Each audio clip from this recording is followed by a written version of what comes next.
दुबले पतले आदमी की बड़ी विचित्र समस्याएं होती है भाई साहब। कदम कदम पे खतरा रहता है, बहुत सावधानी से चलना पड़ता है। मैं आपको बताता हूँ, घर से जब भी बाहर निकलता हूँ, पत्नी 2-3 रुपए की चिल्लर मेरी जेब में डाल देती है। अच्छा। और मुझे हिदायत देती है कि पड़े रहने देना, खर्च मत करना, घर से बाहर जा रहे हो, कहीं तेज हवा चले, आंधी चले, मुसीबत में पड़ोगे नहीं, जेब में थोड़ा वजन रहेगा तो उड़ोगे नहीं।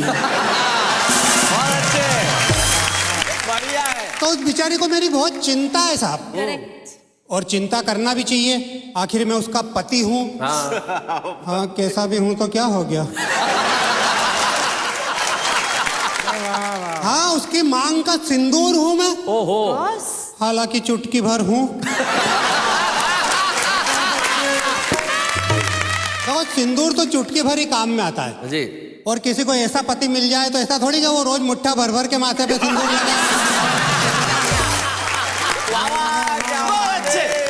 पर मेरी दुबली पतली काया की वजह से सब लोग मेरी मजाक उड़ाते हैं भाई साहब। जहाँ भी जाता हूँ लोग हंसते हैं, मेरे को बहुत बुरा लगता है। मैं आपको बताऊं, पहले जवानी में मैं कहीं भी जाता था तो लड़कियां मेरे को बहुत घूर घूर के देखती थी।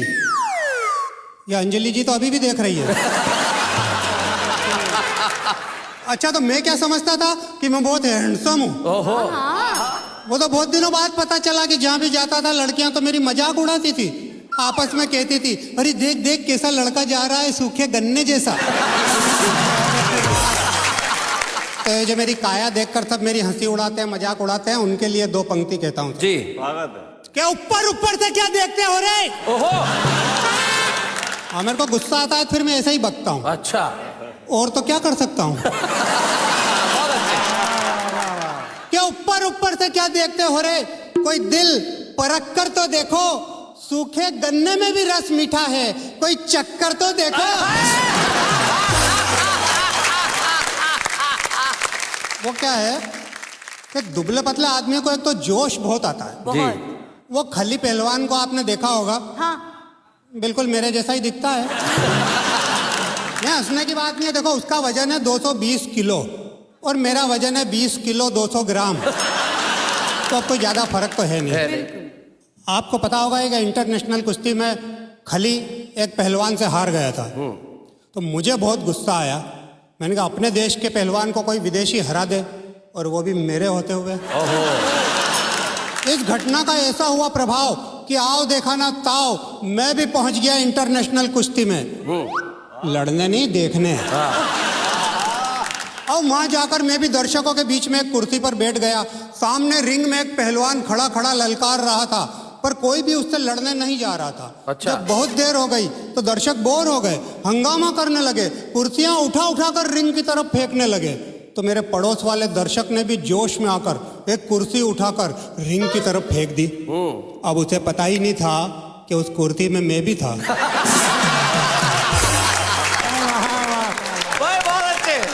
अब वो पहलवान भी मुझे आंखें फाड़ फाड़ कर देखने लगा, बोला, मच्छर तू यहाँ क्यों आया? मैंने कहा, यार आया कौन, मुझे तो यहाँ फेंका गया। वो बोला, चल तैयार हो जा लड़ने के लिए।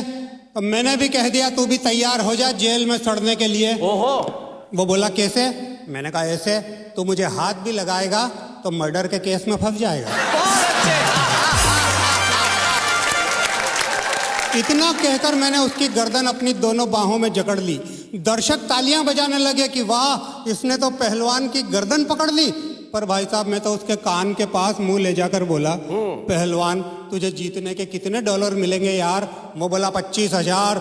मैंने कहा, अगर तू हार गया इस बार तो मैं तुझे डॉलर दूंगा 50,000। ओहो। तो वो अपना हित जान गया, मेरी बात तुरंत मान गया। फिर तो मैंने भी खूब घूंसे जमाए। अच्छा। खूब लातें चलाई। हालांकि ऐसा करने से चोटें तो मुझे ही आई। बहुत अच्छा। उसका क्या बिगड़ना था, वो तो पत्थर जैसा था। पर देश की इज्जत का सवाल था, खली की हार का बदला लेने का भी ख्याल था। इसलिए मैंने खूब घूंसे जमाए, खूब लातें चलाई, और मारते मारते जब मैं हो गया अधमरा तो मेरी हालत देखकर वो पहलवान भी डरा।